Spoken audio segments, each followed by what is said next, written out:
안녕하세요. 법대로 맘대로 박찬계 법무사입니다. 제 영상이 유익하셨다면 구독을 꼭 눌러주세요. 오늘 제목은 압류 방지 통장을 아시나요? 입니다. 채권자는 채무자의 1개월간 생활 유지에 필요한 예금, 즉 채무자의 통장에 입금된 185만원을 압류할 수 없습니다. 생계 유지에 필요한 예금 185만원은 모든 금융기관에 애취된 채무자 명의의 예금의 합산액을 의미합니다. 그런데 예금 계좌 압류 명령이 발령된 경우 해당 금융기관은 채무자의 다른 금융기관 계좌 등 전체 예금 현황을 알 수 없기 때문에 자기 금융기관에 대한 채무자의 예금 중 얼마만큼이 압류가 금지되는지를 특정할 수 없어 결국 자기 금융기관의 채무자 예금 전부를 지급 중지합니다. 예컨대 채권자 A가 청구 금액을 600만원으로 하여 채무자 B의 한일은행과 나라은행에 대한 예금 각 300만원씩을 압류하였고 실제로는 한일은행에는 200만원, 나라은행에는 100만원이 예금되어 있다고 봅니다.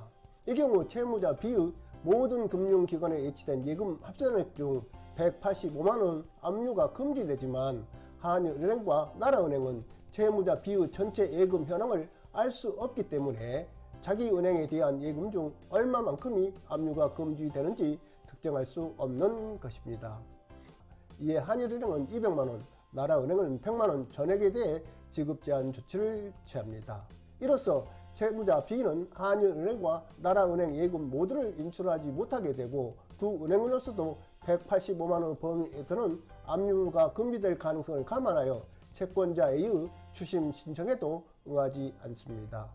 이 경우 채권자 A는 한일은행 예금 200만원 중 185만원을 제외한 15만원만 추심할 수 있고 나라은행 예금은 추심할 수 없습니다.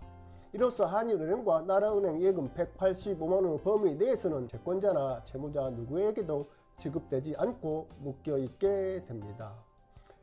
이 경우 채무자 B는 계좌 정보 통화관리 서비스에서 확인한 은행별 계좌 내역 등 예금 계좌 현황 자료를 첨부하여 한일은행 예금 200만원 중 85만원 범위에서 나라은행 예금 100만원 전부에 대한 압류 금지 채권 범위 변경을 신청을 한 후 법원의 결정을 받아 한일은행에서 85만원을 나라은행에서 100만원을 출금할 수 있습니다.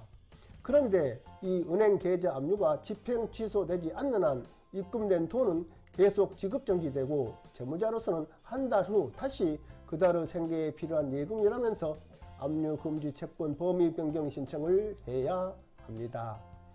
번거롭고 비용이 들기 때문에 채무자는 차라리 제2금융권 계좌나 증권 계좌 개설 등으로 입금 계좌를 바꾸기도 합니다.